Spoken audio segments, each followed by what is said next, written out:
That's a them problem. That's a them problem. That's a them problem. That's a them problem. That's a them problem. That's a them problem. That's a them problem. That's a them problem. What's up, guys? Welcome back to the podcast. Welcome back to That's a Them Problem. Episode 11. Crazy how we got it to 11. Also, it's November, so 11-11 wish, guys. Make a wish. Good vibes, good vibes, good vibes. Actually, let's be real about this. We said that we're gonna start adding in segments to the podcast. So, in the first segment that I promised I would do is called the catch-up.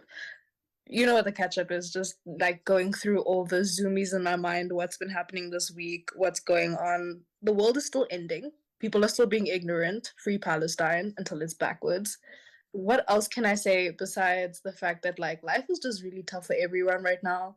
And I just want to reiterate that like people who are listening to this, you are also probably in your 20-somethings trying to figure shit out. And by all means, just know that none of us have our shit figured out. Probably all of us are having our shit fall apart and having to like recalibrate how life is going right now. So just know that you're not alone and that we are all in this ship of clusterfuckery, to put it lightly. We're all in this together. Once we know who we are, get it good, make our dreams come true. That part. So if you heard that, that is our beautiful guest today. What can I say about this beautiful individual? The most unhinged person I've ever met besides me. But also the realest person ever because her energy is just so magnetic and enticing. And I'm genuinely very privileged and grateful to have met her and have her in my life as a person to just banter and like, you know, scream at each other with. So, without further ado, my darling, my dear, Mvano! Drum roll! Crowd going crazy! Yeah! Basically, today's topic that we have for each other, because honestly, we were talking about this on IG even, and I thought that this would be the perfect person to talk about because we were literally ranting about the same thing, which is the mental marathon that is self-awareness. Guys, already I hope you feel the lump in your throat because this is going to be not a heavy topic, but it's a lot to say because people really think that they are self-aware, but there's so much more to it than just saying, oh no, I know myself. I'm self-aware, that's it. So we're going to get into literally like every aspect of self-awareness, our own experiences with learning how to be aware of ourselves personally, as well as just like the negative aspects and the backlashes, the pitfalls that come with being self-aware, and how people kind of like demonize is not the word, when they like misuse. I feel like people weaponize self-awareness. That's the word. They weaponize self-awareness, literally it. But before we get into that, I just want to go through a few things that I want to like make constant for the podcast at least at the beginning of the episode. So again in the catch-up, I'm going to ask you a couple of questions just like so that we get the energy up, because obviously this is going to be a lot to talk about. This is going to be a lot to talk about. Okay, so the first one is your highlights of the year so far. So what I like to do at the beginning, I would like to do at the beginning is just do like small lists of certain things. So we're going to do highlights of the year, we're going to do grateful, like things that we're grateful for, and then we're going to do banes of existence. All of these are look fun. The bane of my existence. The banes. I feel like it's been great to really just having a university experience this year. Like this was my first COVID kid. This was my first year like being in university, like from day one until I decided to stop going to school. But I had the experience of actually like being in school. That's a highlight. Friendship, you know, like I've always really struggled with friendship, and this year it's just been cementing like, okay, you're really my friend, you're not my friend. Like I just feel comfortable in that. And also another highlight is realizing that the way I saw myself in the world was literally in my mind, not who I actually was. That was a good That hit me in my chest. Right? I realized I'm like, wow, I'm so much better than what I thought. So that was great. What is number 2? So number 2, your list is grateful corner. So stuff that you're grateful for at this moment in time. I'm grateful to be alive. Amen. Yeah, I've been struggling with that. So I'm grateful that I'm alive. I'm grateful for my family units. I've really been blessed with good family members. Shout outs. Mm-hmm. And I'm so grateful for music, you know? It's so That great. part. It's so amazing. Like, it's so great. I mean, we could possibly say that music brought us together. So it's like, thank God for music. Literally, it did. Like, yeah, I'm grateful for music. Bane of my existence. Banes of your existence. Sorry to the male viewers, but men. That's how I feel right now. Men. That's how I feel right now. Sorry. I don't like it when people use POV incorrectly. It makes it irks me so much because I was a Wattpad girly, so I know how POV is supposed to be used, and I don't like it when people. So let's say you're walking the streets or you're walking wherever, and people think that's a good time to speak to you. I hate that. Okay, the bane of my existence is being perceived. Genuinely, though, I hate it. Like, I was in a conversation with someone where they were talking about women, but in a very positive light. Like they identify as a man, but they understand that like women are not objects to just be taken, but people to be like approached in a very like respectable manner. And so he said something like, how beautiful is it that women allow men to perceive them? And I was like, wow, okay. I've never heard that from a man, and so I'm mind fucked right now. But anyway, it's just like, what do you mean by that? Because you're right, and I know you're right. But why did you say that? Something that Jody said. So shout out to Jody, the guest on episode 4. He also said something so brazy that like it literally sits on my frontal lobe every single fucking day. He said, have you ever seen a beautiful woman and you just want to leave them the fuck alone? And I was like, oh, there's good men in the world, man. Yeah. They just want to leave you the fuck alone. And I just love that. For real, leave me alone. Like, there's nothing that makes me so upset. Like, I'm walking in the streets. I'm walking and somebody's trying to now start up a conversation. No! Leave me alone. I'm walking home. I go through this thing where I rack up like a list of like responses that I could possibly say if someone just approaches me for a conversation. And so I have a nice one and I have a really like rude one. So my nice one is that I look at them in their eyes and I go, thank you so much for wanting to you know, engage with me, but please may I send you with blessings. So that's my nice one. And then my rude one is, so when did you decide to ruin my day?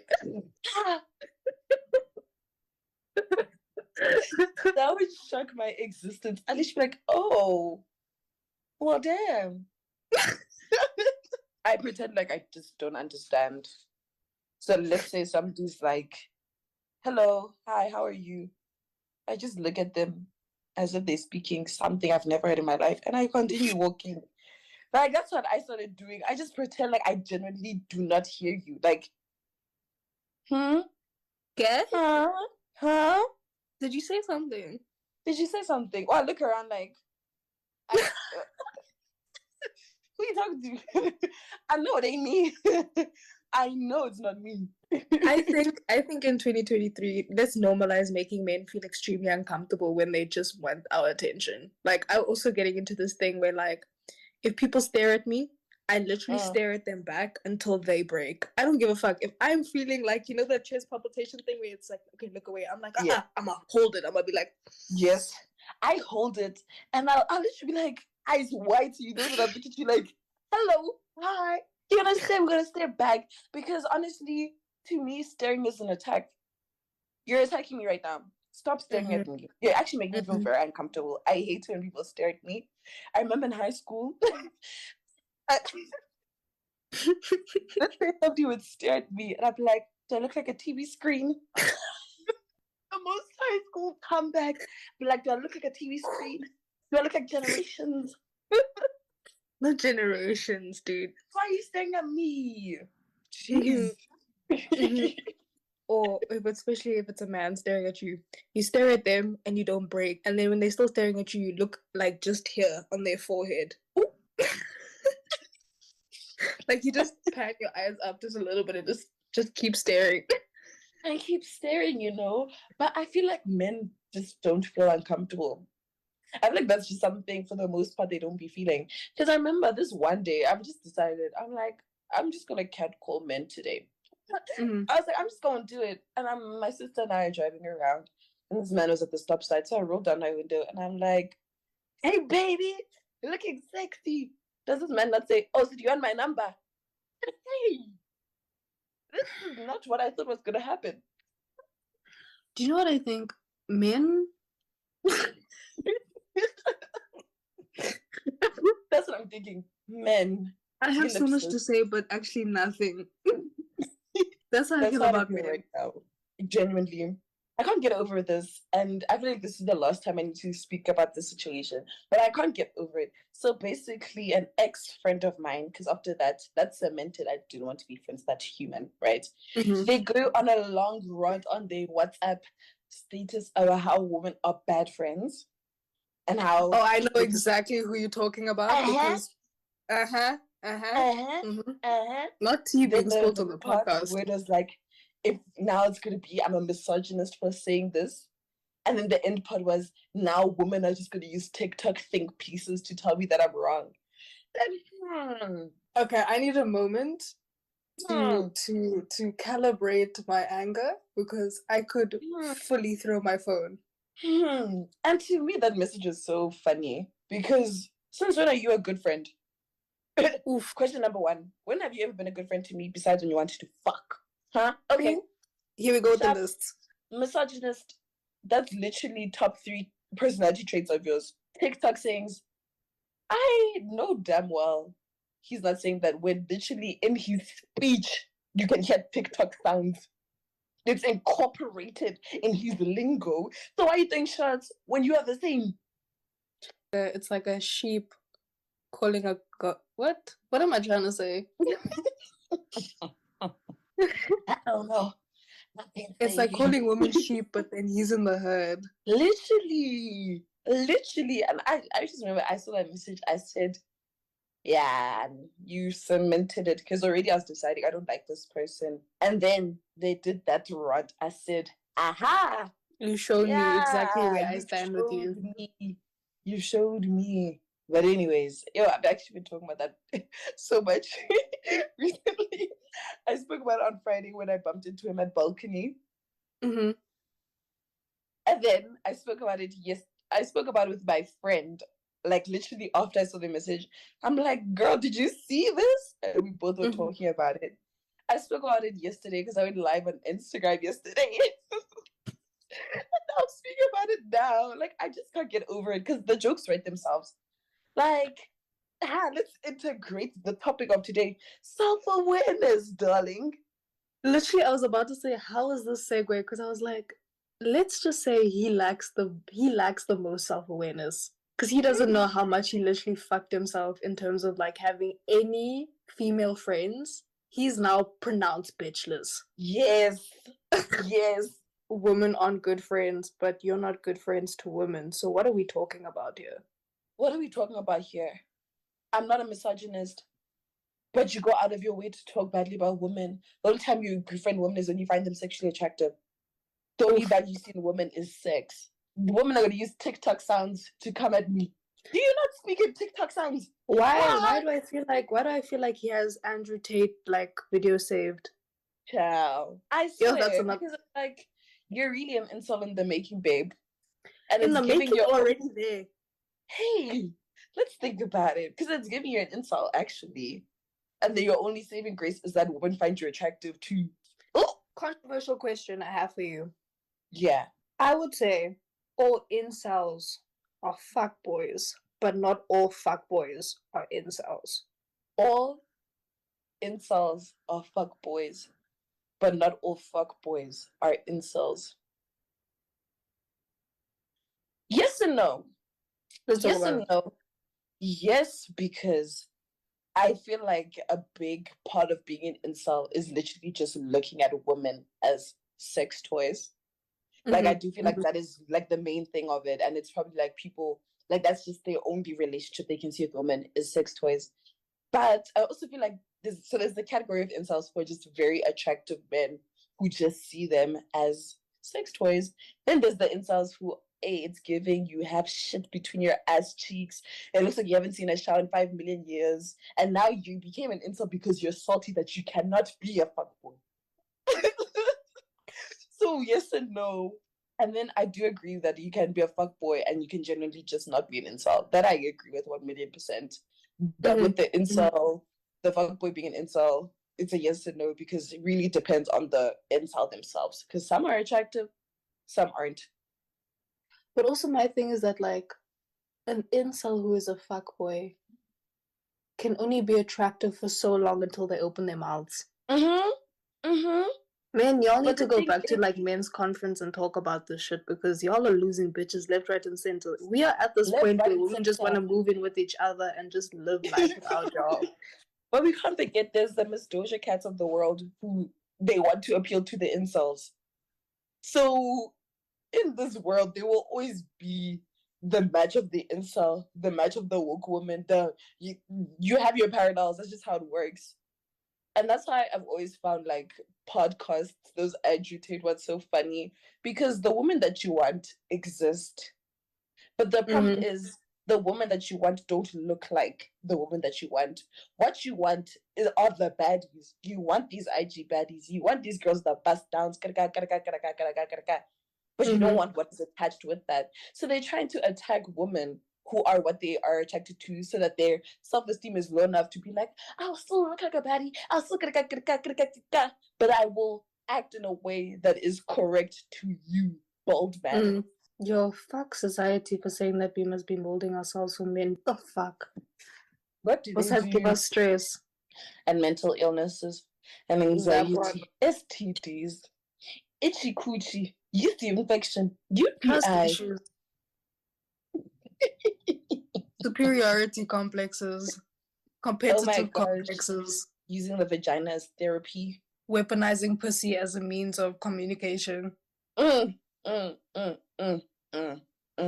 coercion into sex. You see, and again, another segue. Women are self-aware of the fact that y'all bitches do this, but we still, for some reason, put ourselves through this. That is another topic and another pipeline that we need to get into, but let's get into the topic of this week. I feel like we've been going 30 minutes of us just going back and forth like, But this is what the catch-up is about. It's just to get all the zoomies out. Whatever's on our chest, we let it out now. We let it off our chest. So like I said, the topic of this week is the mental marathon that is self-awareness. And I kind of named, because I had this like title of this like episode for so long because like it really is a marathon in the sense that you're constantly having to start from the beginning and having to like reassess because for some odd reason, like even if you think you know yourself, you don't. Yeah. But also in a very like euphoric, positive way. How exciting is that? Because you get to like figure your shit out all the time and experience new things. But that's like we said, we're getting into the jazz of what self-awareness is. So as always, I did my research, which is going on Sir Google and asking him all the questions. Yeah. As you should. Because I have a doctorate in Google literacy and research. I don't know about you, but like I know how to use Google. So I do not know how to use Google. I use ChatGPT as my Google. We're gonna start with like the definitions of self-awareness because as much as I love to like word vomit on these like topics in a very personal and very soul perspective, I want it to always be a thing of like people can relate in a certain way when it comes to like the education of what we're talking about. So Google defines self-awareness, and I quote, in the philosophy of self, I don't know why I'm talking like that. In the philosophy of self, self-awareness is the experience of one's own personality and individuality. It is not to be confused with the consciousness in the sense of qualia. So lots of words to go through. But basically, if we're gonna break it down, firstly, let me explain the word qualia. So qualia is basically like the physical sensation of being aware.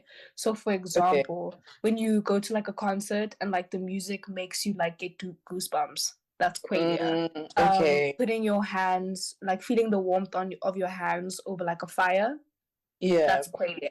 Feeling like throbbing of like a headache, that's qualia. So it's like this like it's the conscious feeling in your body when it comes to self-awareness, right? And then it also says, while consciousness is being aware of one's body and environment, self-awareness is the recognition of the consciousness. So it has nothing to do with your body, but it has to do with everything about how your mind works in relation to everything else. We were talking about this, is that like a lot of people, when it comes to self-awareness, they just stop at themselves. Like, I'm aware of myself, and that's just it. It doesn't make sense to be like, oh, I'm aware that I'm full of shit and not do anything about it. Like, self-awareness is almost like this like thing of self-discovery, call to action, betterment, and then you move on. So another thing that I Googled was, what is great self-awareness? And this also kind of fucking perplexes me, because it's like, how can you be great at being aware of yourself? I can't lie. I can see how you can be great at being aware of yourself. In my mind, what great self-awareness will be, then we'll see what the definition says. But it's like, okay, to a certain extent, my sense of self and how I see myself aligns with who I am in the world, as in how I'm perceived. So when that starts to align, to me, that's when it would be great self-awareness, where it's like, okay, let's say, for example, I dress really well in my mind, but to everyone else, okay, maybe that's not a good example because fashion is subjective, but let's say we're in a universe where it's not subjective, and it's an objective thing of like, okay, this is a great outfit, and I'm like, I'm wearing a great outfit, and everyone else look at me like, It's basically like, are you delusional about yourself? Not being delusional about who you are, to me, is what great self-awareness would be, is like the alignmentness of who you are in your brain and who you are in the world. To me, that's what great self-awareness would be. So literally, nail on the head. I'm literally going to read the definition that I got of Google, right? So it says, what is great self-awareness? If you're highly self-aware, you can objectively evaluate yourself, manage your emotions, align your behavior and your values with how you're perceived by others. Look at you! Oh my goodness! Big brain! Big brain! The first question I want to pose to you is that, have you ever had an experience where you yourself have realized that you haven't been self-aware enough? Oh my gosh, yes. Literally Friday. So I need to give context for Friday to make sense. So I definitely grew up deeply insecure, and my sense of self was just very skewed. So in my mind, my perception, my self-awareness in first commas is, in high school, I was a loser. That was my perception of self in high school, that I was a loser. Nobody really liked me. I was just around cool people. Not that I was one of the cool people. Friday, I'm at balcony session. I go inside to, this is like our community radio station that we previously worked at. So I go, and now I'm in like the general room, and I see this guy who I went to high school with, and I greet him. I'm like, hey, hi, how are you? Then I turn and I see another guy I went to high school with. And now he's like, Mvano, when did you become like this? And I'm like, what do you mean? He's like, you're greeting us and you're being nice to us. Now I'm like, huh? What do you mean? Then he's like, in high school, you're part of the really cool kids who are so cool that nobody spoke to you guys because we don't want to disrupt you with our presence. Holy shit. So I was like, huh? You think you're losing? Everyone's actually like, nah, you're too cool that I can't even like approach you, dude. Bro. I was like, huh? That threw me aloof, because the guy who worked at the station when we were together, he had said that to me, and I'm like, you're lying to me. So much lies. Why are you lying? And then this kid, who in my mind was cool, just in a younger grade, is telling me I was so cool to an extent that you couldn't speak to me, darling. You couldn't make eye contact with me, darling. Exclusivity, darling. I was looking at him, I said, oh, okay. That is some information. Because then my question is, was that your fault? Or was it their lack of self-awareness in the sense that they had in... It's... Okay, to me, that's also jarring. You know, okay, oof, my brain is going everywhere now. Have you ever been called intimidating? Literally all the time. Okay. From a scale of 1 to 10, how pissed off does that make you feel? If I'm being so real, 0. I don't think it... To me, it's more confusing than it pisses me off because I'm like, I'm literally a clown. Like, that's always my first thing. I'm like, I'm literally a clown. So I literally don't know what you're talking about. So to me, it's always more confusing than it pisses me off. Because I get it all the time. Like, you're unapproachable. And I'm like... I can't wait for the day that someone tells me I'm actually approachable, because I get told I'm unapproachable all the time. And like, okay, fine. When I walk in life, yeah, I might look like I'm literally upset and I could fuck you up. But that's only the exterior. That's not my heart, guys. Yeah. Also, I just feel like that, like, in some ways, being called into, or when people call us intimidating or call us unapproachable, it's just an excuse for them to not have to engage with us. You know what I mean? Yeah. Because also I feel like the synonym for being intimidating or being unapproachable is an energy that is too overwhelming. Do you know what I mean? Like, like, it's not my fault that like my energy kind of like fills the room and now you feel like you have to fight for air. Yes. That's not my fault. It's not my fault. And it's so interesting because I remember last semester I went to peruse my one test. Well, not to peruse. I was basically just like asking for insights. And me and this lecturer having so much banter, like it's just back and forth, making jokes, whatnot. And then he just looks at me and he's like, "You're a star." And I was like, "Oh," it's like, "You're a star, and you have such a good presence and energy about you. It's like you just command for people to speak and be happy and whatnot." And I'm just looking at him. I'm like, "Child, I was just asking how to get a 17 my law of contracts test." And now you're saying I have a good energy, my spirit is good. My lord. More than I was so jarred. I'm like, wow, like people, it's okay. So I have a god complex. As Virgo do. Whatever. I have a god complex, and it's just like, as of late, it's been confirmed that it's a valid thing to have, because he was literally saying like the way we were speaking in the band in the back to forth, he's like, that's not me.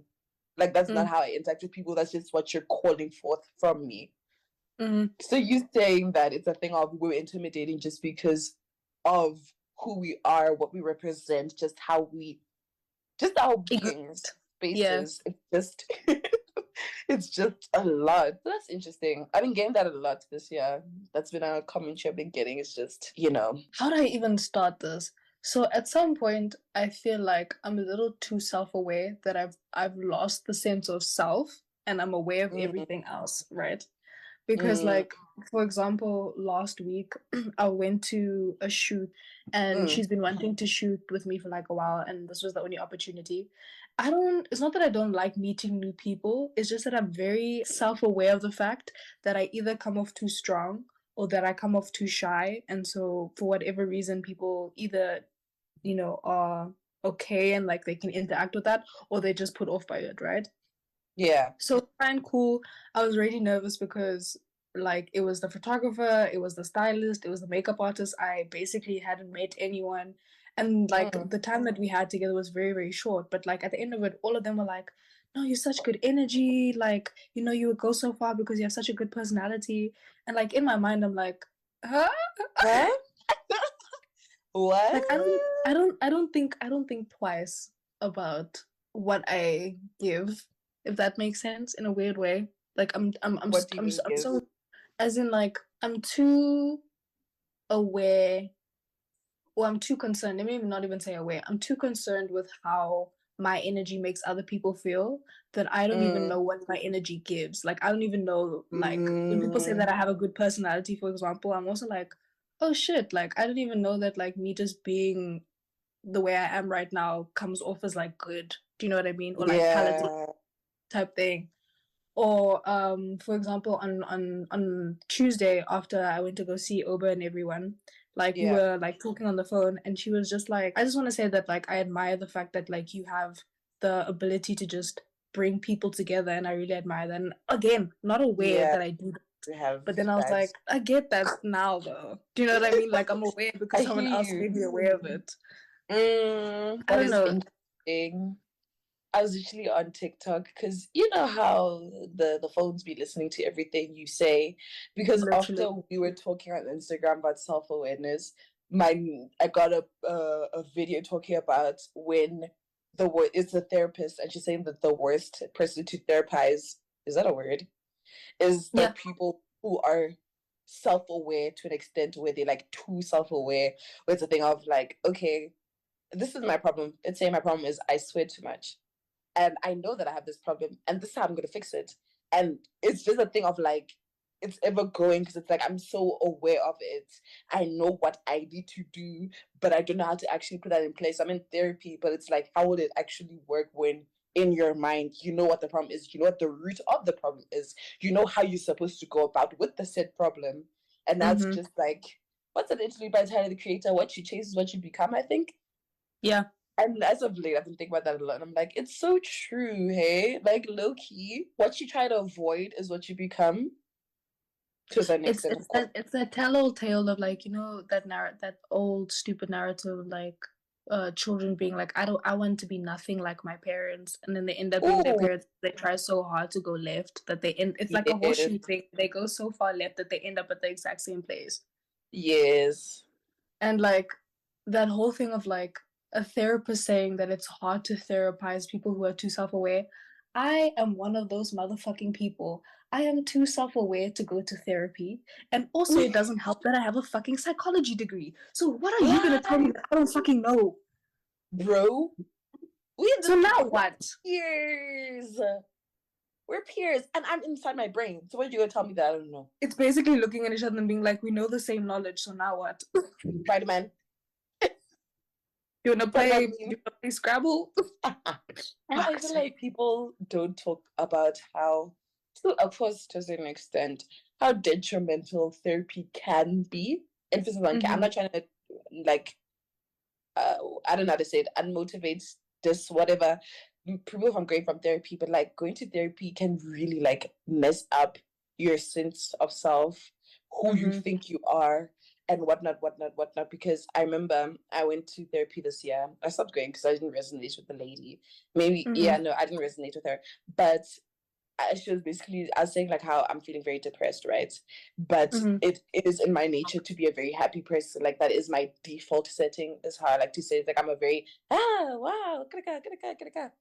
And she was like, with the therapy degree, with her psychology degree, with her zazas, with her clipboard, do you think that you're so depressed that now you've just developed an imaginable way of masking? And that your happiness and how you are isn't who you are, just how you present yourself, so that people don't wonder how you are? With her little checkboard. And I said, Okay, I I looked have at her, several points. I have several points to say. and I was just like, no. I was like, no. I'm pretty that doesn't sound sure. like me. I'm pretty sure this is my personality. I'm pretty sure I'm not masking. And I was just like, in that moment, like, why are you trying to challenge my personality? I just said, this is who I am. No, but see, that's my thing. Like, I have several like you said that shit, and I had several points. Like, my whole thing, and this is also why, like, I feel like I'm too self-aware for therapy, is that I know for a fact that therapy is supposed to be one of those things that, like, not that it's supposed to be positive all the time, but it's supposed to be perspective changing. That's what therapy is. It's that it changes your perspective. You're not supposed to like, take the trauma that you've been through and like fix it to a T and then put it in like a little box. It's literally trying to be like, okay, this happened to you, but like there's so much more to think about. Like, it's almost like strength building, like mental fortitude. That's what it is. Yeah. But some people that go into the profession, and also I'm sitting on this podcast not pretending like I am a fucking licensed therapist. I only have an undergrad. I know that I'm supposed to have like a master's and a doctorate to have an actual opinion.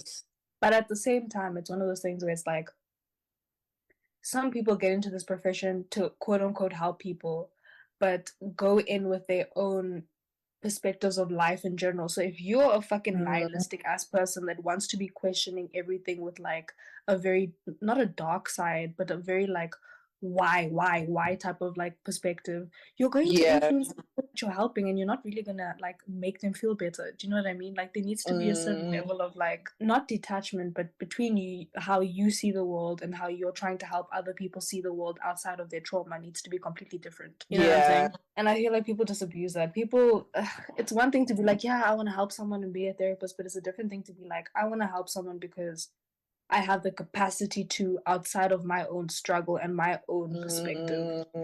But that's also why they say you must shop around with therapists like how you shop at a mall, like you go everywhere until something fits. And that's another part of self-awareness. Like you need to also be aware that this shit isn't working. Like if you are not clicking with someone, move to a different space. That was literally me. I was like, after the third session, because I'm like, okay, the first one I was really like, I'm not sure. Then I'm like, okay, but let me give it a chance. Let me let it simmer a bit. And after the third one, I'm like, yeah, no. This is not working for me, babe. This is not cutting it. I'm not feeling our vibe. And I think it's worse because I had a therapist. Well, my mom had revealed to me, in fact, she was not a therapist, she was a counselor. But I had a counselor in first year who I loved. Oh, she got it. She got it. She got how I was. She got that I, be direct with me. Just cut to the chase.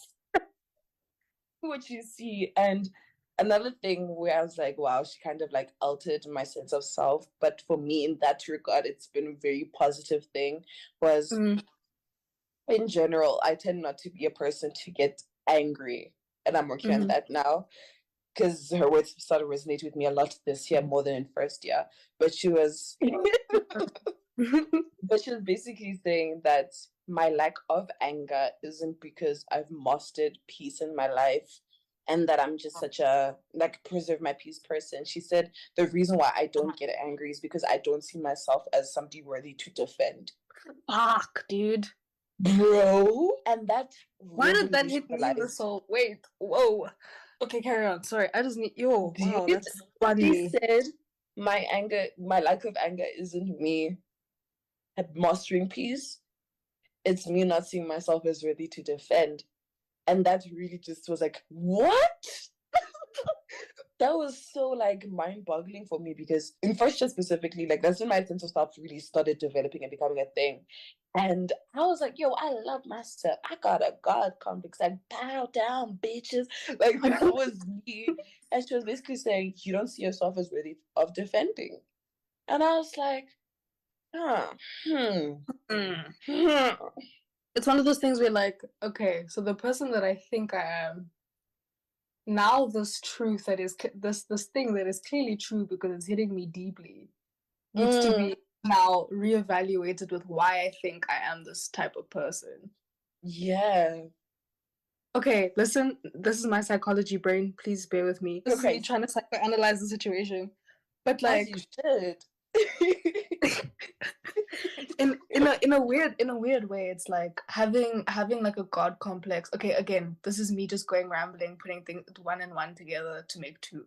But me having a God complex while simultaneously feeling like you yourself are not worthy of being defended. It's almost like this pseudo exchange where it's because I think I'm so high, because I believe that I am so worthy of being perceived in this high way, that there's no need for me to protect myself. Ooh. Do you know what I mean? Yeah, I hear you. But also it's but then again it's a pseudo god, because then like obviously deep down you know that you can't defend yourself, so it's almost like this hype of like, if I believe that like there's no reason why I should be protected, then I don't have to feel this way. I hear that, you know. I really hear that, because I'm just thinking like, what I'd say first year, last year was like the height of my God complex. I'd say this year I've slowly been building it down and being like, I see myself as a really cool person. And that's great. You And are a yes, really cool person. thank you. Also, side note, I'm just gonna go on a little side tangent because it's so funny Yes. to me. I saw this TikTok and it was like, I'm so susceptible to love bombing because of course you love me because I'm perfect. I'm so great. But so great. Like, of course, how after could you 5 not? minutes. Like, how could you? Like, in fact, if you don't, I'm questioning you. Like, clearly there's something wrong with you, babes. There's something loose here, because how can you not fall in love with me after like 2 seconds of just being in my space? Like, that's insanity to me.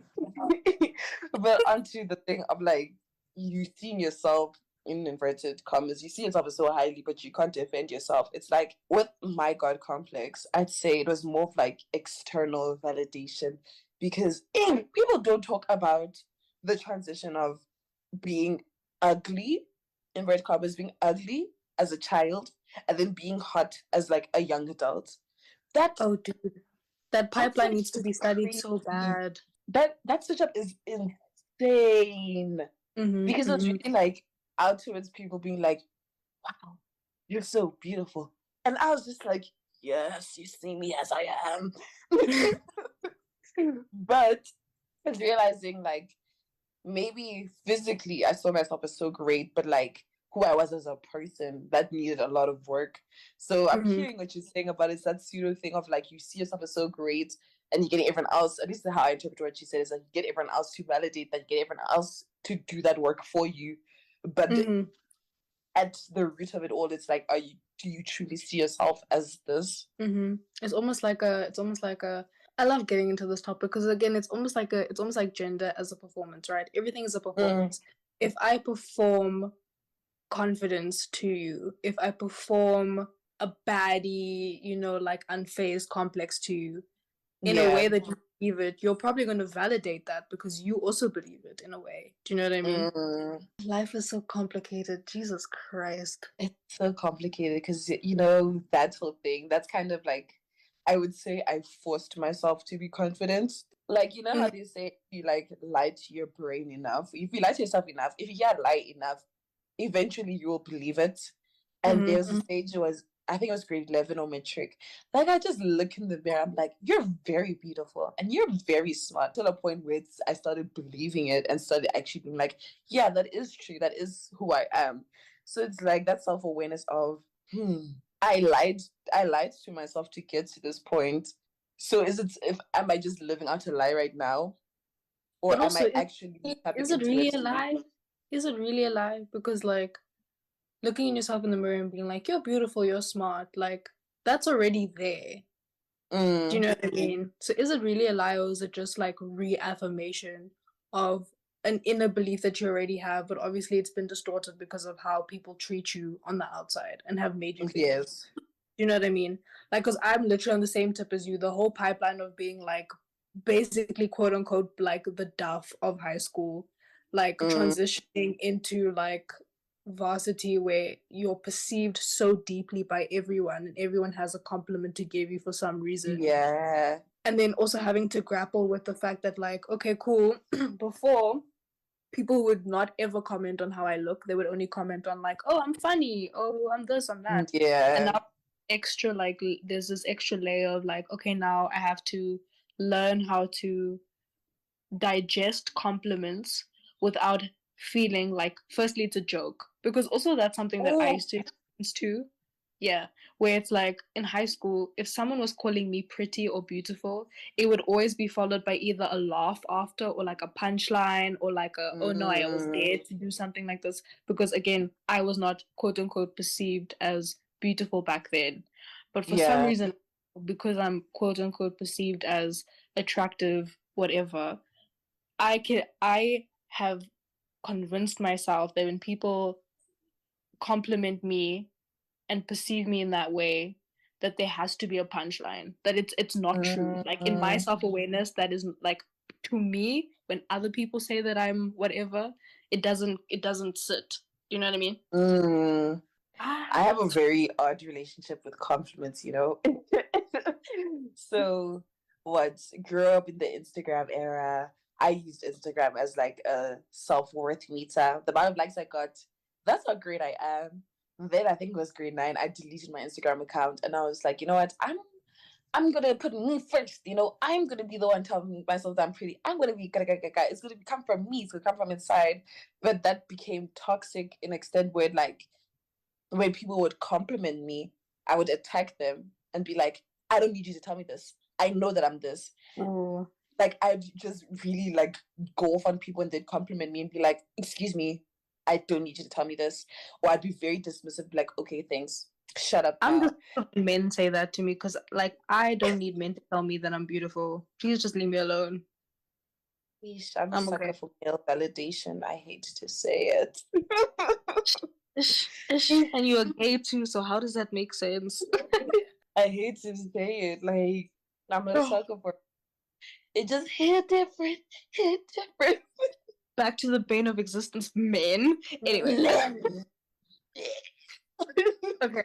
So we're gonna move into the issues. I'm gonna call them issues of self-awareness. We've basically been talking about the issues of self-awareness when it comes to self-awareness within ourselves, like having to kind of like overanalyze ourselves first before we even like start looking outside of ourselves and start like existing in external spaces and stuff. So again, Sir Google, duh. So one of the drop downs. Sir Google? Sir Google? Sir? Because men know all knowledge? Oh, okay. Okay, Nick. Okay. Well, I mean, ma'am Google doesn't sound the same. It's true, Sir Google eats. That's what I'm saying. I'm sorry. You know, I just love them jokes. I had to do it. I'm sorry. Let's make it gay. Zer Google. Okay, perfect.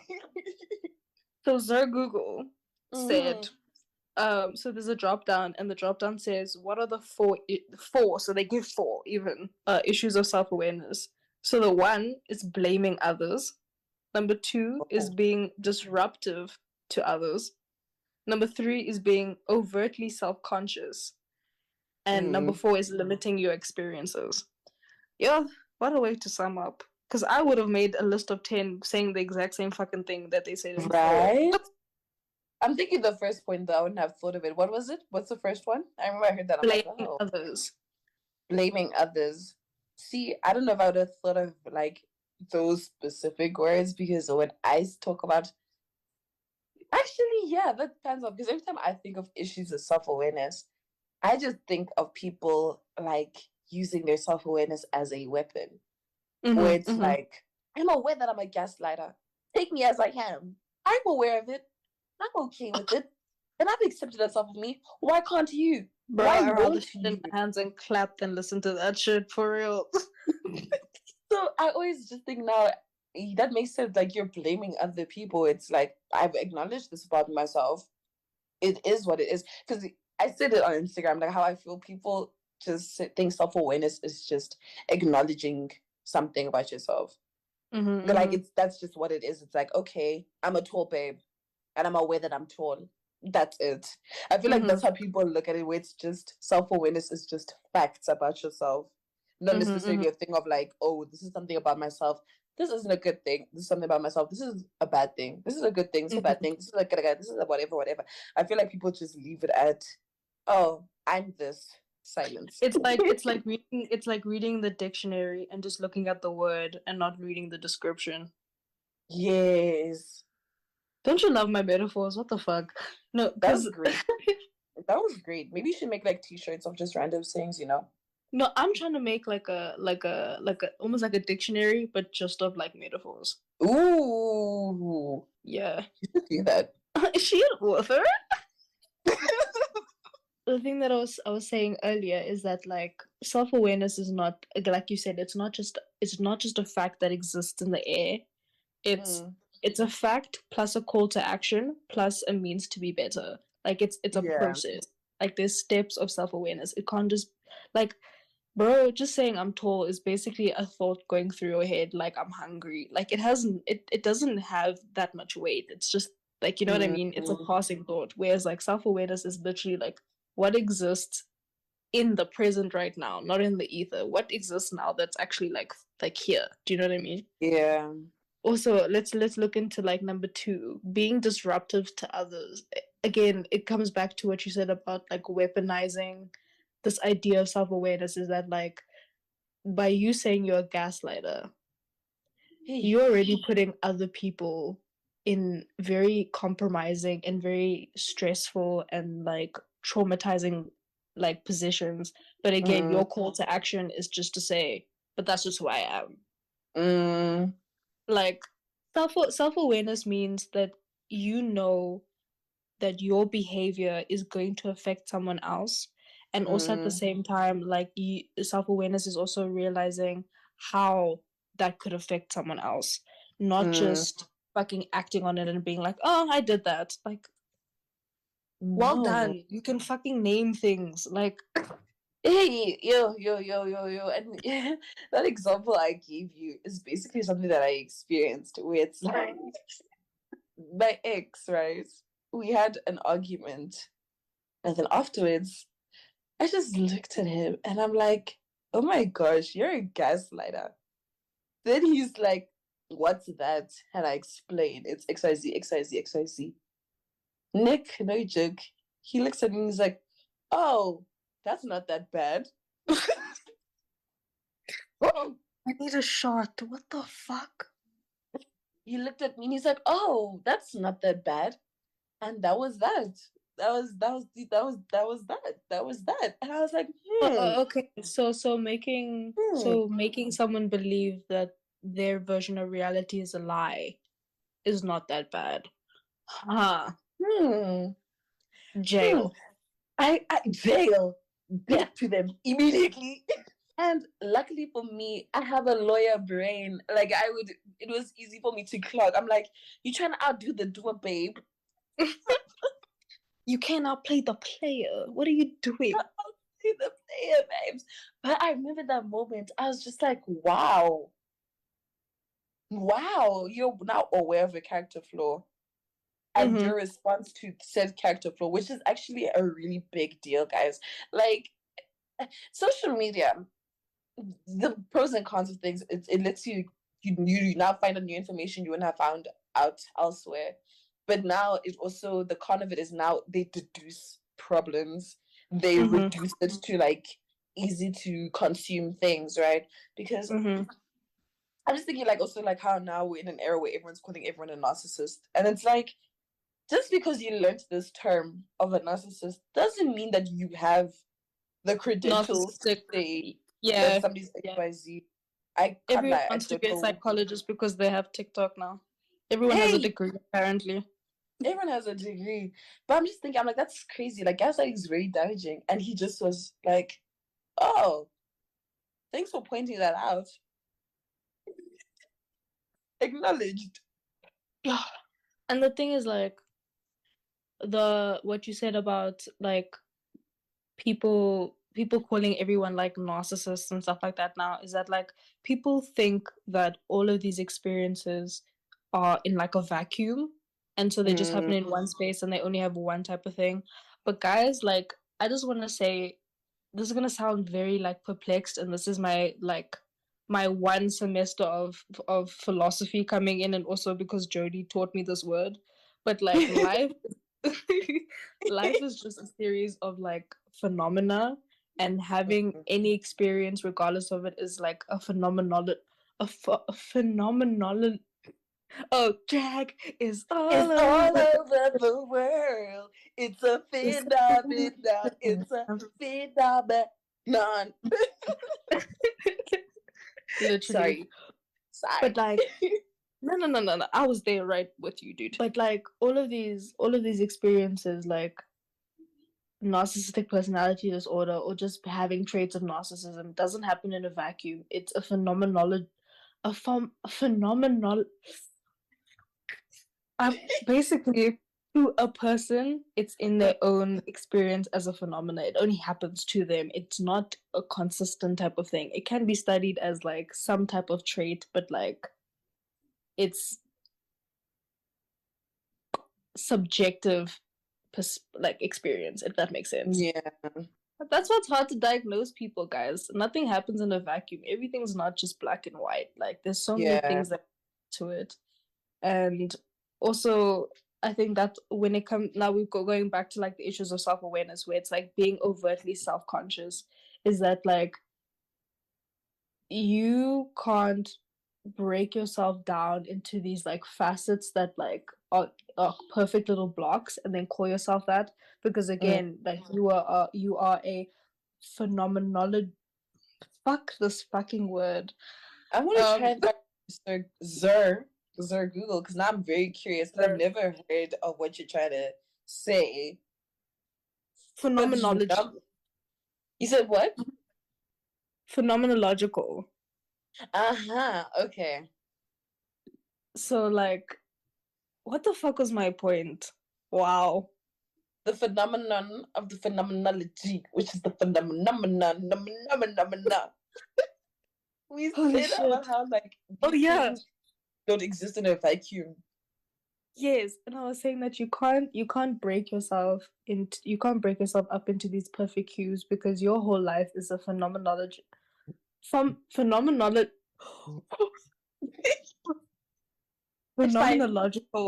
experience. The fact that it took me so long to say that. But you said it. And you got it. And we heard it.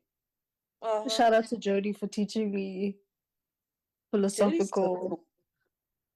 Shout out to Jody for being such a cool dude, for real. I always say that he's so cool. He's so Jody, cool. I hope your self-awareness is so cool. He's so cool. The last like of the 4 issues is limiting your experience. I know for a fact that I went through this because now I'm bringing it to my experiences that like at some point in my like self-awareness journey, because at some point like also we need to get into that the origins of like when you knew you were aware of yourself. But like the moment I knew that I was aware of myself and then I started like kind of progressing into like who the fuck I am, again, this whole thing of like being overtly self-conscious also led to like limiting my experiences because I became very like socially anxious. So much so that I was like, okay, I know quote unquote exactly how I am. So in certain situations I know that I won't blend and I won't feel comfortable, so I just won't go. And like that even now I can say like the last year and a half that has literally been me where like my self-awareness has eaten me so much that like my social anxiety, my social battery is so short, and it's not because of anyone else, it's because of like how self-conscious and self-aware I get being in those spaces. You know what I mean? Like I'm too aware of like the thoughts that go through my head. I'm too aware of like how my body feels in situations. I'm too aware of like the people I spend time around. Like it's gonna sound weird, but like sometimes to a fault, the people that I'm around or the people that I care about or the people that I spend a lot of time with, like I pay a lot of attention to them and how they just exist in the world because at all times I want them to be comfortable around me. Does that make sense? Ooh, I hear that. Yeah. I hear that. On that point, like to me, it doesn't even need to be people within my life. Like, so I'm growing out of it now, but I am a people pleaser at my heart. My heart's heart, I like a people pleaser to the T. So let's say, literally this one time, random, I'm in the line at Plaza and I'm buying a donut, and then this girl taps me on the shoulder. And she's asking me about my headphones. And she's like, where did you get them? Are they good quality? So I gave her my headphones. I'm like, oh, you can test them out. I switched it on. And so I have this thing about me where I'll look at somebody I'll look at your face, I'll look at your hair, I'll look at your outfit, and I'd be like, yeah, you probably like this song. That's like one thing about me. Like I always, let's say I'm in a room with people, I always try to accommodate my music to like what I think everyone would like. So I saw her, I'm like, oh, you like this, you like this. You probably like Georgia Smith. You probably like this specific song. And I played a specific song and she was like, I love this song. And my heart, I was like, maybe not limiting, but it's just that thing of like being so aware of like, to a certain extent, I am a people pleaser where it's like I always want to kind of do that and try to relate in a way where it feels comfortable. And for me, that's also been like a thing with music where it's like it's an easy way for me to relate. It's an easy way for me to build connection. Like for me, it can be an easy icebreaker. I'll never forget. I was in this room with this girl who didn't like me, and I could guess that she liked Solange. So I started playing Solange, so she'd like look at me and like soften up, and that didn't happen. And my brain was like, malfunction. What the fuck now? what's going on now? And like on the point of being self-aware to an extent, now you're limiting yourself. So I think what we should also speak about, it's giving this is gonna be two parts. I hate to say it. No, listen, that's what we have season 2 too. So we'll definitely. But like, I think we should talk. We about... said it's a marathon, so it's a marathon 2-episode thing. It's a marathon. Who doesn't love a good marathon? Come on now. Come on now. Omnibus. I don't like marathons at all, but like I like watching things in marathons. That's actually a lie. Sorry, side note. I can't binge watch. That's not something I'm capable of doing. Like, let's say the whole season is out of a show. I can't just sit and watch it all. I'll be able to watch maybe 2 episodes and then I need a break. I can't do that. I can't binge watch. My brain doesn't let me do that. And then I clearly have severe ADHD because I can lock in for hours, dog. I can finish something today. Nah, I thought that was like kind of a result of my ADHD, where it's like, yes, this is very interesting, but now what's happening on TikTok? What's happening on YouTube? What's that? Maybe it's just different. It's just what's that say? Phenomenology. Phenomenology. The phenomenon, the phenomenon, which is the vacuum. But basically, what I'm saying is, I feel like we should also talk about self-awareness, but how your self-awareness was shaped by other people's opinions on you. Because, let me tell you, when I was a child in grade 6, we had this project where we had to do Maslow's hierarchy, and we had to go to the mall and go to different shops that represented the different needs. So my friend's dad at the time came with us to make sure that we were just running around the mall and we're actually doing our work. Fine. So now we done getting the places. Now at a pizza shop, and he's basically telling us what to write. And I was basically like, I couldn't just, if he said it once, I couldn't just get it all done. I'd be like, sorry, can you please repeat? Can you please repeat? And he was getting very frustrated with me. And he's like, wake up. I said this already. Why can't you grasp it like other kids? Why can't you do this? Why can't you do this? You're a stupid child. I think you're a stupid child. And then he's like, the only way you would succeed in life is if you literally have somebody holding your hand. That's what he said to me. And that has stuck with me till this day. Like, I really have a hard time when people tell me that you're a smart person. Because in my mind, I'm dumb. In my mind, I'm dumb. And it was like a limiting thing because I wouldn't try in school. After that, I stopped trying in school. I literally just do the bare minimum. I think I only started trying again in school in grade 10 because, university and all that good. But at the back of my mind, like, being in conversations, being in group settings where I feel like these are such smart people, I do feel myself getting very much like, okay, shut up. Keep quiet. Don't want to look dumb, babe. Everyone's going to see you as dumb if you speak for long enough. Like, shut up. So that's why I've like, to me, like now I'm growing out of it because clearly I'm not dumb. But at the same time, it's still there where it's like, girl, you're a stupid babe. And that's been limiting me in like certain group settings where it's like, I don't feel like I have space to speak because then everyone's going to be able to clock that I'm dumb. Dude, I've never heard something so relatable in my entire fucking life. Like, Okay, literally, so literally the same story, but literally like, so in high school, I think it was like around grade 9. So this is when like, because I was never like a bad student. It's just that I never applied myself. So I was like a very, very average student. Like I was like Yeah. 60s, 70s. I wasn't doing anything great and I wasn't doing anything terrible. Yeah. And at some point, one of like my friends, quote unquote, from high school, something happened with their family and they had to come stay with us. And Yeah. this friend, quote unquote, that I had was a very smart individual. Like they would always get top 20. They were like, they knew how to study, to like Yeah. make themselves like remember they were very smart. And also it didn't help that their parent was very, very strict about like studying, right? So they also had this like very high God complex about education and about their children being smart. Yes. And I remember it was like during the first term like break, and we got our reports back, and they were still living with us, and so obviously like all our reports were next to each other, and my parents were there, and this quote unquote friend's mom was also there, and this mom in front of my parents was like, yeah, you know, your child will never actually be in top 20 with my child. And my parents kept quiet. Like they literally like watched my face like drop, and they said absolutely nothing.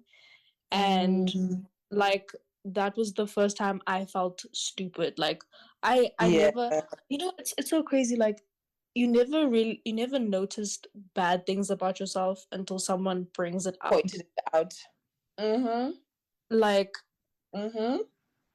anyway, so that happened, and then for a very long time I had a lot of, firstly, resentment towards this mom, because it's like, how the fuck can you call me stupid?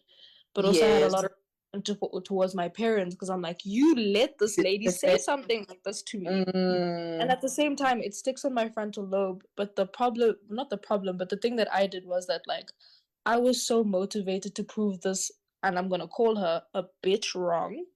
Yeah. That like literally the term after that, I got into top 20.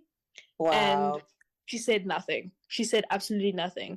And I was like, oh, okay, cool. So you have so much to say when you want to be like, oh, your child is better than me, your child is better than me. But when I let you shut your child up, then you're quiet.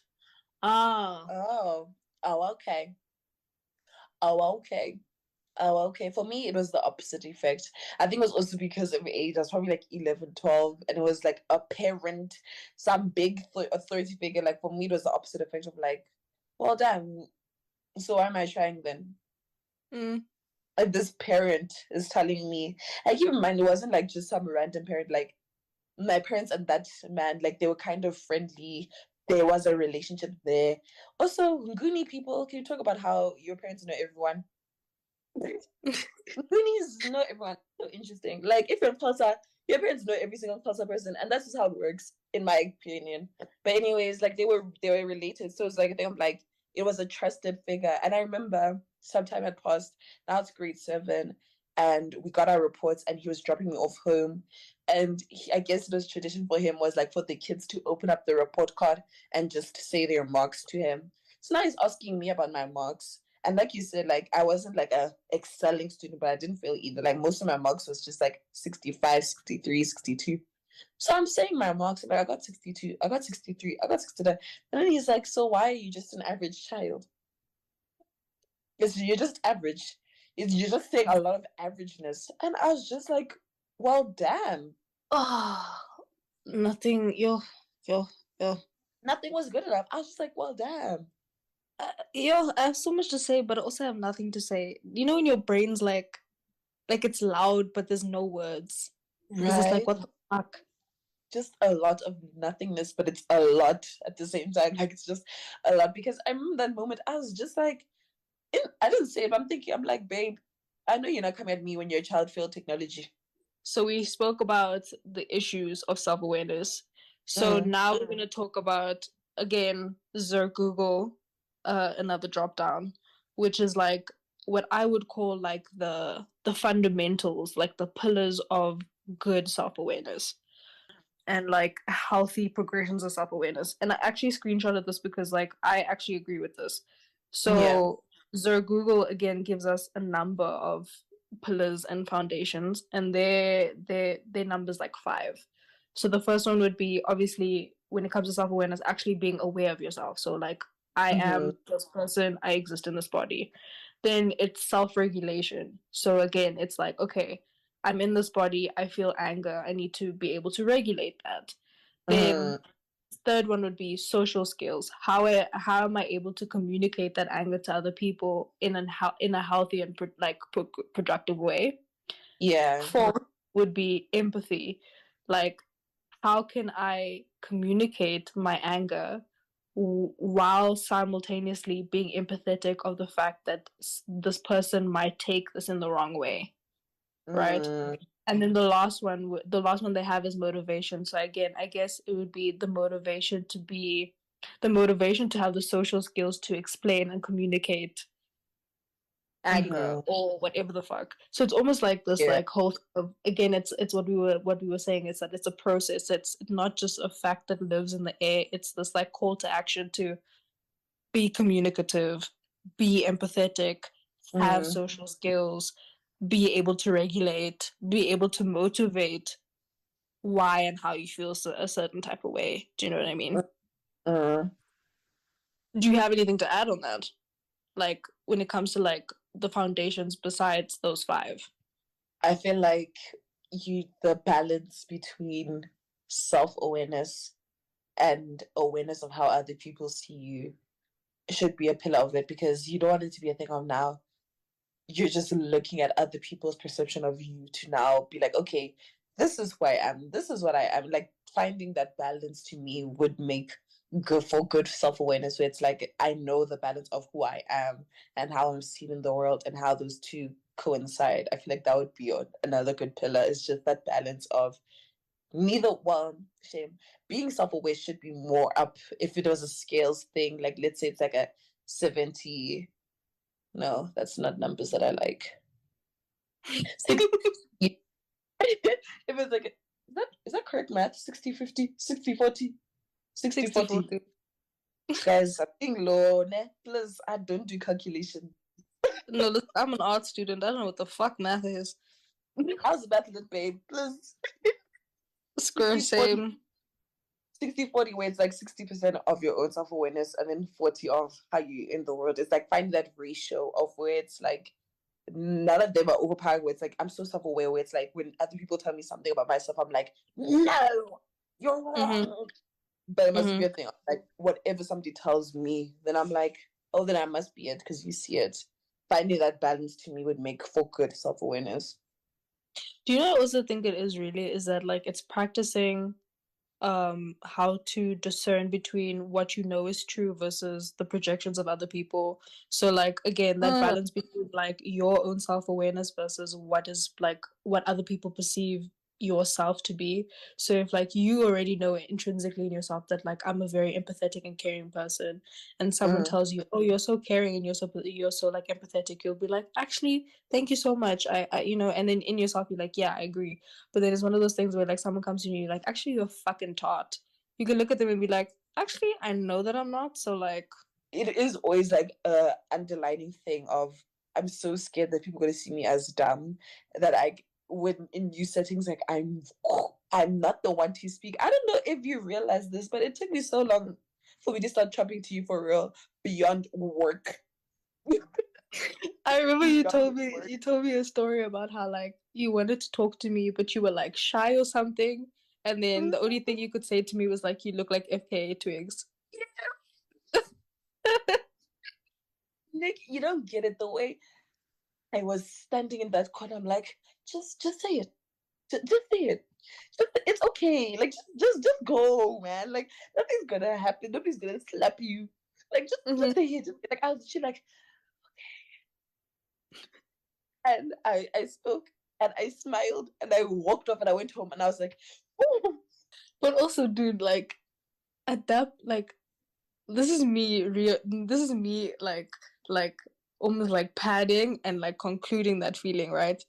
And this is also something that like I spoke to Oberking about, like because she also said it too, that like when she applied for like the job that we were all doing, like she was nervous about how she was presenting herself. And I need you guys to remember that, like, I'm the one that interviewed you guys. Like, I'm the one that, like...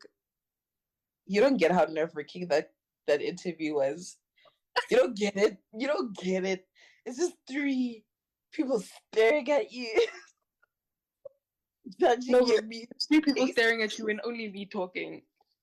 Bro, the other one's making notes. And it's like, excuse you. I'll never forget the one question that rocked my world was when you asked, so what PTA artists do you know or listen to? I said, huh? I was in that moment because it's a shame. One day I'll give about community radio. You guys really put me on to like local music, which I'm really grateful for. Because before then, I'd say the only people I knew was like Elaine, Filala, and Marcus Harvey. That was it. I didn't know anyone else. So I really learned that. But in that moment when you asked me that, I said, huh? Huh? And I was just scrambling. I'm like, I remember the TikTok of what's their name? African anime, something like that. African anime, Sunda, the African anime, and I've heard a few of their songs, so I just remembered that. I'm like, that person. I can't be caught off guard because then again, it's one of those things where like they might think that I'm stupid, and that's one thing that I fear. My self-awareness, to the one thing that I'm aware of about myself is that like the one thing that makes me feel more vulnerable in this whole entire earth is someone thinking that I'm stupid. Yeah. Like, yeah. Like you can call me ugly, sharp, you can call me like whatever the fuck, but if you call me stupid, I'm like, okay. You took it too far, bro. Too far. Also, I'm an Aquarius. My whole mind complex is that I know everything. So like to be told I know nothing, I'm like, I wasn't born like that. Lies. You lie, please. But like literally, like my whole thing. Oh, and also the tea was that like the notes that you saw them taking, they were writing down fucking questions that I was asking because my questions were actually valid. Because if you think about it, the longest standing department. With the most cohesive vibes. Oh, come on now. Let's talk about it. Anyway, that's something, especially during that process, like having to like actually spend time with you guys at the beginning, like getting to know all of you guys, like that was my moment of self-awareness that actually, firstly, I'm actually a very good teacher. Yeah. 2, I'm a very decent leader because I'm not like an autocratic leader. Like I'm a very like I'm with you at all times type of vibe. And number 3, like this is gonna sound like very profound, but like I know that I'm one of the reasons why I'm put on this earth is to build community like that because for some reason I'm very good at bringing people together, even though I don't feel like you are. We're going to play a game now because also we've basically been talking for 45 minutes, so this episode is gonna be, so we're gonna play put a finger down, and this is basically for examples of negative self-awareness. Okay, what is that? So however many fingers you put down, it depends on how from a scale of like, because there's like 10, I think. Yes, there's 10. So it's from a scale of 1 to 10 of how bad your self-awareness is, like negatively. So like, yeah. So we're gonna go through them, and then depending on how bad each of us are, we'll talk about how many fingers we have up and why. And why? Okay, so I have my hands up already. Okay. Number 1, never admitting your mistakes. I think I'm fine with it. I admit my mistakes. Wait, sorry. I'm putting my finger down if I do it or if I don't do it. if you don't do it. So if you don't ever admit your mistakes, Okay, cool. we still fine. Yeah. Yeah. Okay. We're responsible and accountable people. I agree. Okay. Mhm. You lack self-confidence. Uh, It's not a hard yes. So I'm not it's gonna not, put yeah, it's not a hard yes, but like it's there for sure. Mm-hmm. For Okay. sure. Avoiding hard decisions. Ish. Yeah, no, I'm gonna put a finger down for real. I For real. agree too. Like I can do it, but the time it takes me to get there, like there's a bit of avoidance before it's like, okay, let's do it. Let's see if it goes away first before I bring it up. Hey, I will avoid one thing about me, and this is very pressing. I will avoid and avoid and avoid and hope for it to just magically sort itself out. I rate instead of like doing all the fingers and then explaining why. I think like every time we put a finger down, we'll just explain why. Okay, cool. Yeah. So we don't forget. So we don't forget. But I know that I'll forget where I put my finger down. For real. But like for me, avoiding hard decisions is that like I'm one of those people that I know better, but for some reason that I don't act better. I hear that. And it's never at the detriment of other people, it's at the detriment of myself. Like it's one of those people like I know that I should be having a difficult conversation with someone, but for the fact that right now that relationship with someone is peaceful, I'm probably not gonna bring it up. Yeah, same. So that's me on the avoiding hard decisions. I tend to do that specifically like it's very much categorical because it's things like hard decisions in terms of like school and group settings specific. I'm very good at making them very quickly and very decisively and being like, this is what's gonna happen, this is what's gonna do it. But in my personal life, That part. I making hard decisions, having hard conversations, bring up a topic that might like make things tense is so hard for me. Like I have grown in that though. Like my previous relationship has shown me that I've really grown a lot with that. But like it's a thing of like let's muster up the courage to do it. That's No, why literally. like it's like a but I definitely put a finger down for that one. No, definitely. Okay, you ready for the next one? Yes. Okay. Criticizing others. I don't. I'm judging without judgment. Babes, respectfully put a finger down. Respectfully put a finger down. Respectfully put a finger down. Listen, I know you criticize people so deeply. I know. Respectfully put a finger down. Respectfully put a finger down. Because I will never forget that one time we're in rec room and what's his name? What? Yeah, I'm not gonna say his name, but he's minding his own business, existing, and you come into the room.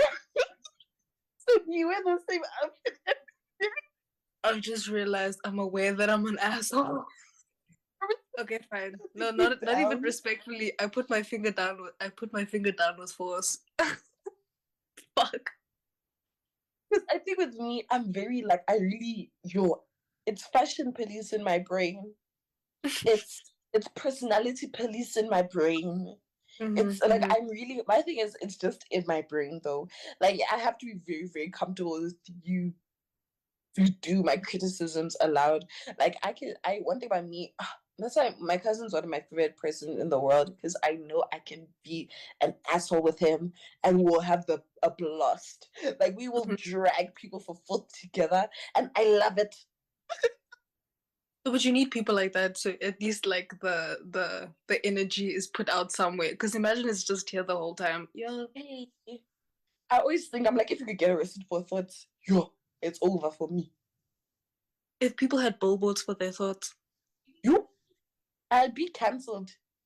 Lock me up. 2 fingers down. Okay, next one. Emotional outbursts. Yeah. Yeah.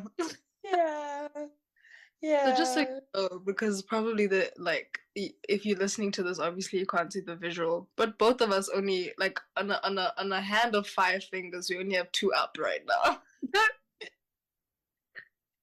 Holy fucking shit. Okay. I don't think we need to explain that one, to be quite honest with you. Yeah, like it just be coming out. I have an example of when I had an outburst. Mm-hmm.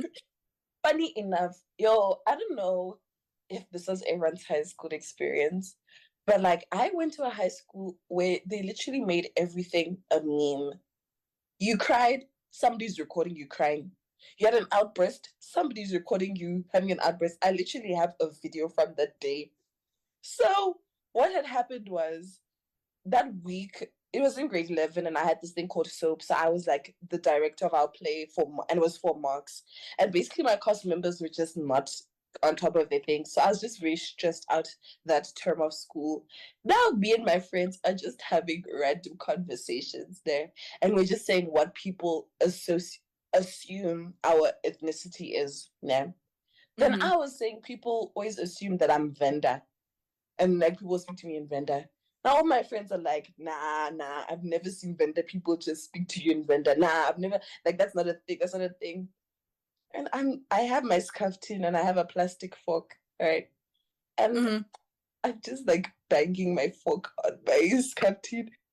And I'm just like, the fork broke. Because everyone was saying, nah, you're confused. The fork broke. And I started crying. I just started crying.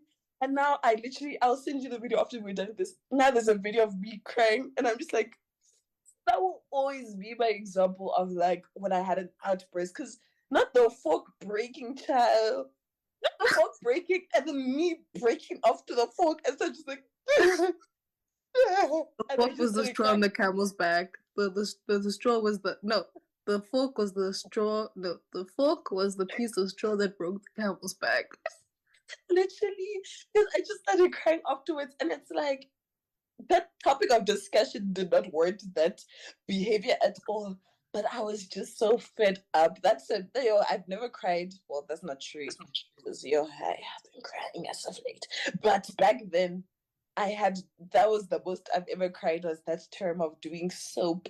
If you're in South Downs College, actually don't acknowledge me if you're from that place. Never mind. Let's continue. So we're on 2 fingers. We're holding an L right now. Yeah. I never do anything right. Nah, I still believe I do good shit. I do things right most of the time. Okay, next one. Mistaking feelings for fact. This is an extreme example. But I'm at the stage in my life where my feelings got so I was so consumed by my feelings and not by the fact of like reality that now I'm on meds. Yeah. Like now I have to regulate my emotions because my feelings making me feel like the world was fucking ending. I see. I've realized that I'm very gifted with being able to look at things objectively. That's one thing where I'm like, I can just step outside of myself and look at the situation and be like, objectively, this is what's going on. So that's how I won't put my finger down, because no shame. I'm actually very grateful for that thing. But it doesn't work in relation to romantic relationships, and it's so annoying. Bro, some things don't translate, and I'm like, but these are skills. Why can't they just why can't it anyways. Yeah. Also, if you're gonna be extremely self-aware, because you're talking about self-awareness now, I think that my whole thing about mistaking feeling for fact is that like I grew up believing that everything that went wrong with either me or like my family or like my friends was like my fault. So so in a weird way, it's like, because I feel this way, it has to be true. And so it's just manifested in my old age, quote unquote, that like I'm still battling with the fact that like, yeah, I might feel like shit, but like the world is still fine. True. I hear you. I feel like I've grown out of that because I see, like, even having interactions with people from high school where it's like I just saw myself so lowly that I associated how I saw myself as a fact of the world was I see myself as a loser, therefore I was a loser. But like I would say now I'm really growing out of that of like how I think is a fact. But at the same time, the reason like I was asking you to elaborate because I see both sides of how I could be both because I can't lie, to a certain extent, I do feel like feelings are facts. And for you to dismiss that is dismissing yourself. Like, I'm feeling depressed. That is a fact that I'm feeling this. Like, it doesn't, you see, in fact, it's like, how are we applying the word? How are we applying the word? Are we saying as in like textbook fact or fact of my life?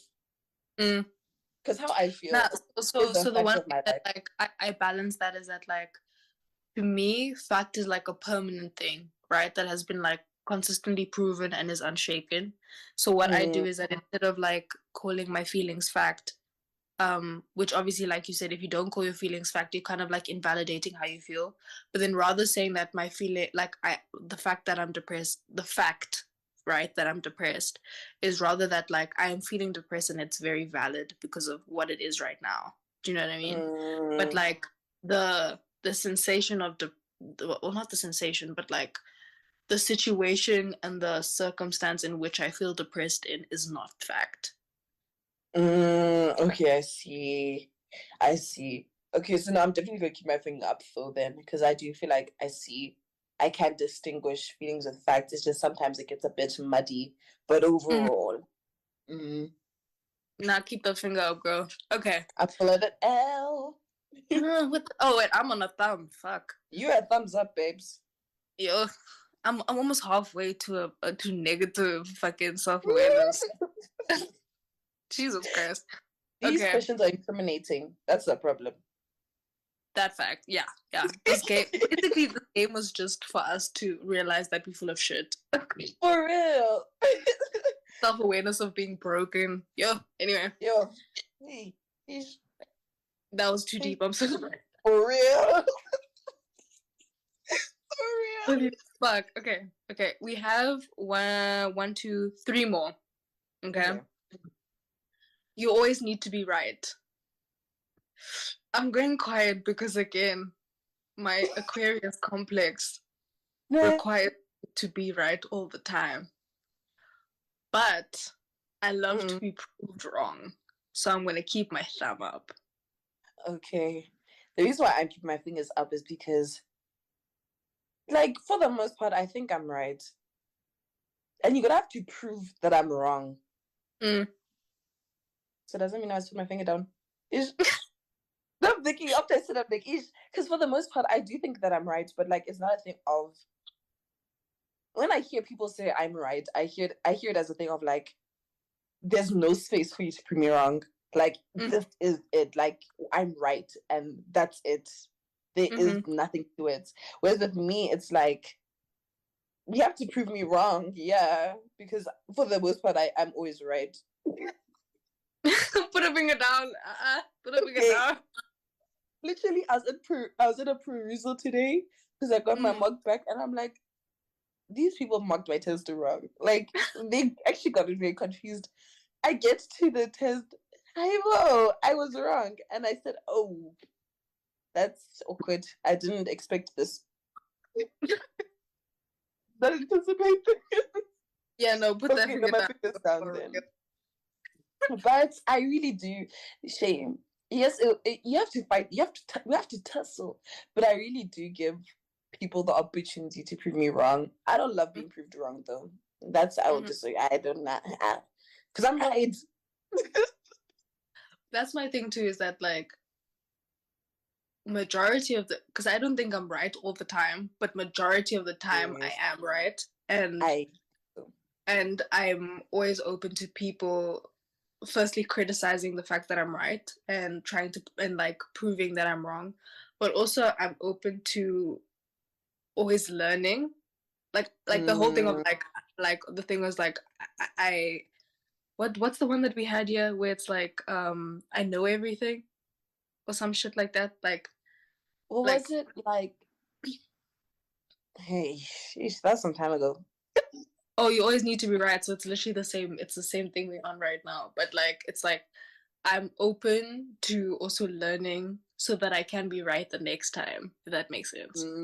I hear that because, see, for the most, I think in argument settings, that's where I'm the most like willing to be wrong. Where it's like, I feel like, well, one thing I'm gonna pat myself on the back. I really like with my ex opened conversations, like I would force him to be like how he felt. I'd force him to tell me what he perceived an argument to be. Like I would literally like basically borderline beat it out of him because it's like you mustn't just say, okay, you're right. No. If you think I'm right, explain to me why you think I'm right. If you think I'm wrong, explain to me why you think you're wrong. It can't just be a thing, at least for me. I feel like in relationships, it can't just be a thing of like, okay, I'm sorry, you're right. Why am I right? Why do you think that I'm right now? Because that wasn't just the case 5 minutes ago. So, yeah. Okay. It's also this thing of like, it's not in a vacuum. Do you know what I mean? Like, I love saying that so much. And I learned that in fucking high school. Where it's like, you can't take a skill in one specific situation and apply it to everything because it's always going to be a different situation. It's different people. It's, you know what I mean? Fuck. Life is so complicated. Yo. Anyway. It's so exhausting. Oh my gosh. Like, I'm just a girl. I'm just a 21-year-old teenager. Like, jeez. Okay. Last two. We let you on, am I still on that thumb? Yeah, you said that you're giving yourself that you don't have to always be right. Yeah. But I feel like we're both saying the same thing about the right. Listen, I'm gonna give us this pass. We keeping thumbs. Okay. We can't be 50%, girl. Yo, no ways. It's okay. Okay. It's okay. Okay, cool. Next one. You get defensive when receiving feedback. Oh, Jesus Christ. I have rejection sensitivity, so what now? The silence on my behalf is, yes, I get defensive, but I'm realizing it really is what it is with, actually, no, I actually get defensive. Let me not lie, I get quite defensive because I was going to say it depends on like the subject matter, but I'm actually just objectively thinking. My first thought is to be like, huh? Huh? Excuse me? Like, not to expose myself on that's a them problem. Not to expose myself, you know. But like so like on Friday I passed out, right? I just did too much and I passed out, right? And my friends took me home and my cousin was home and he was like, my friends were like, make sure she's fine. Fine. The next day, my cousin comes in my room, very concerned, very much like, I've never seen you like this. Are you okay? And my first thought was like, bro, I just did too much. I've never done this before. Like, leave me alone. Like, that was my first reaction. I was like, bro, get off my back. My back. Like, I've never done this before. I just overestimated what I could do. Like, damn. Why are you making a thing? Why are you giving me this Dr. Full eyes? Like, leave me alone, bro. Oh, fuck. But I'm also the same. Like, I'm the first one to be like, what the fuck do you mean by that? Instead of being like, huh. I don't take the time to think. I get so defensive now. I'm thinking about it. I get so like, huh? What do you mean by that? What do you mean by that? No, listen. Yeah, no. One hand is completely down. Yeah, it's gone. It's gone. I'm thinking about it now. I'm quite a defensive babe. Literally, my mom was telling me that I'm a defensive babe the other day, and I got defensive about her saying that I'm defensive. And I was like, I'm like, just because I looked at her, I'm like, just because you don't cry doesn't mean that I'm wrong to cry, mama. And she's like, I never said it was wrong. I'm just saying this is who you are. And I was just like, okay. Now you're like, shit, I actually might be that though. Like, she might be spot on.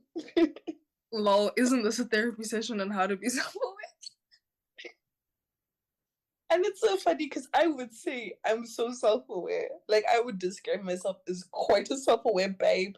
Whole hand gone. And now we hear fucking 5 fingers down. We're like, Ish, yeah, we might be self-aware, but we might be self-aware in a very bad way. Anyway, it's self-aware nonetheless, though. Exactly. Like, don't come for my self-awareness because it's self at the end of the day. Self. Me. Me. The last one. Mm-hmm. Listen, the last one. I'm just gonna say already, Yeah. that I've accepted that I have a very negative self-awareness complex. Mm. The last one is you try to control everything.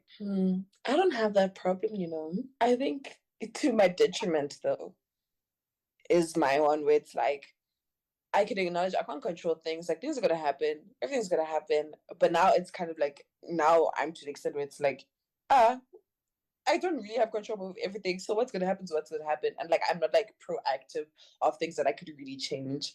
Like if I'm gonna get it, I'm gonna get it. If I don't get it, I'm not gonna get it. Like I can't control that.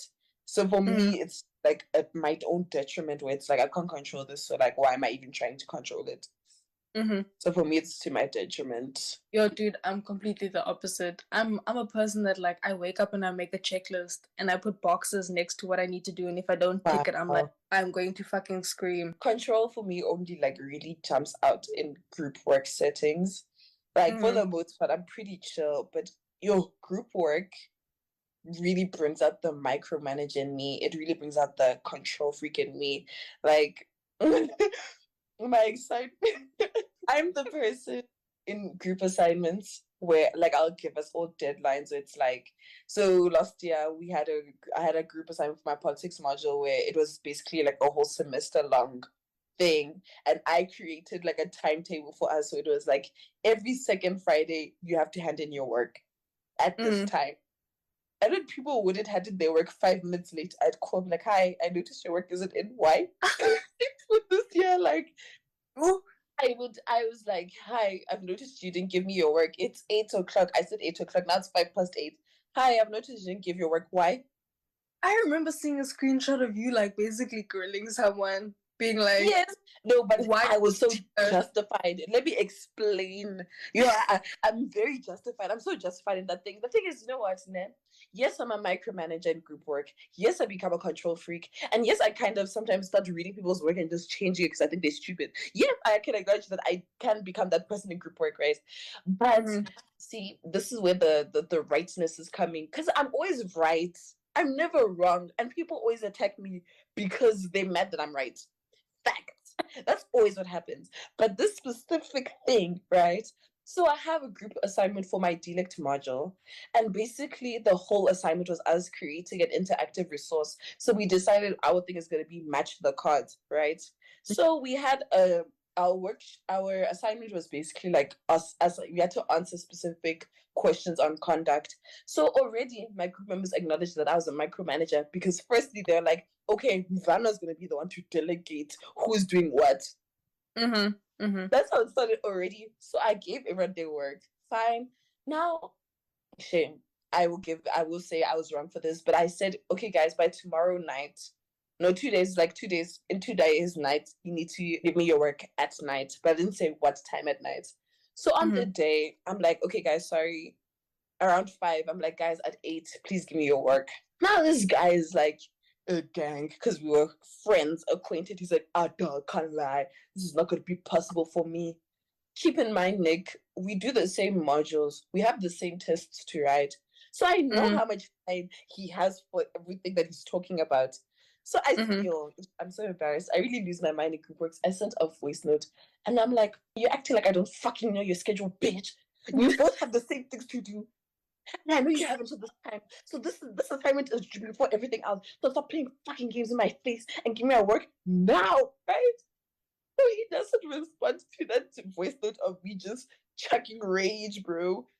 Then I'm like, oh, okay. Just because of that, you need to put your finger down. Just because of that. And your fucking schedule. Like the thing is, I didn't understand why he was telling me what he had to do. Like we're not both doing it. It just irked me.